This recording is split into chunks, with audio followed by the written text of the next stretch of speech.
Hey Maddsters! So I just wanted to hop on here and talk about some of the apps that I found helpful to use for my study abroad program. As you guys know, I am currently a student at DIS, which stands for the Danish Institute for Study Abroad, and it's a legit study abroad program. And so this might be different depending on what program you go to and where you are abroad. But I just wanted to share with you guys some things I found helpful to have. Also, I don't think you guys understand how much I hate my hair. I don't know what to do with it. I put on these sunglasses because I feel like it makes it look better, but I just need it to be longer. Okay, anyway, so this video is a little bit more specific to my program, but here are just some things that were helpful.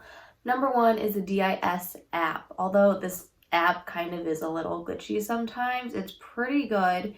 It really shows you, in the beginning at least, it showed you different events that you could attend and sign up for. So we had various in-town meetups that you could sign up for on the app. It'll also notify you about events that are going on in DIS. We had weather warnings that'll notify you for.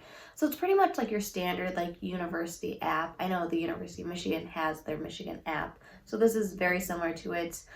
You should probably get it if you're in this program. It also has a section to help you connect to COVID resources and your housing resources, and there's various little communities that you can join. So that's very helpful to have. Really great informational source. It does kind of glitch sometimes, which is kind of annoying, but normally it's okay. Number two, very important app is the DSB app. So this is very Copenhagen specific because this is what all the public transportation goes through. Go check out my transportation video because that kind of explains it a little bit better. But basically, you should have this app on your phone if you take any sort of public transportation because it'll show you your ticket. And that's super important because they'll go around and scan your ticket. You can also see what zones you have available. So that's really important.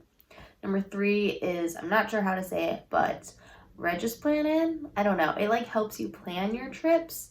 So normally I use Google Maps, but this can be helpful just because it's a little bit more specific for your transportation options in Copenhagen. So you can say oh, I'm starting in this city and I want to go to the inner city, and it'll kind of map out routes for you.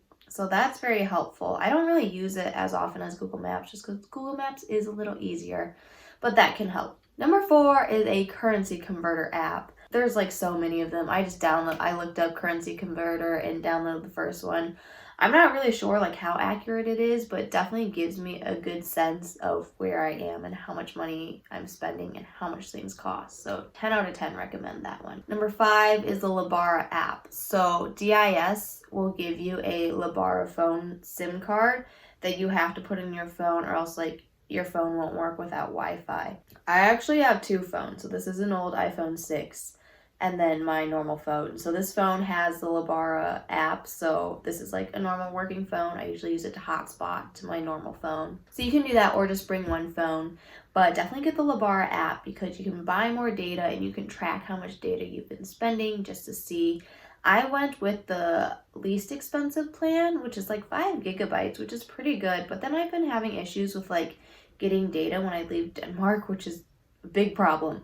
So I've been trying to figure that out. I'm not really sure what's going on and I need to resolve that. Number six is WhatsApp. So this is, I'm sure you guys know, it's just a really easy way to communicate. You make a profile and then you can text people with that profile. It's just easier because I don't know how it works, but sometimes text messages, SMS messages don't go through on my phone.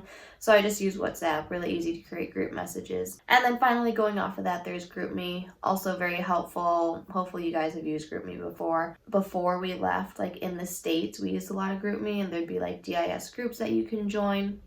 So yeah, I'm literally in literally 30 GroupMes. But that's just a good way to help communicate and be oh, let's make GroupMe and make a class chat or whatever, or WhatsApp. So either one is good. I hope this was helpful for those of you who are going abroad soon. Let me know if you have any other questions, and thank you guys so much for watching. Bye, Maddsters.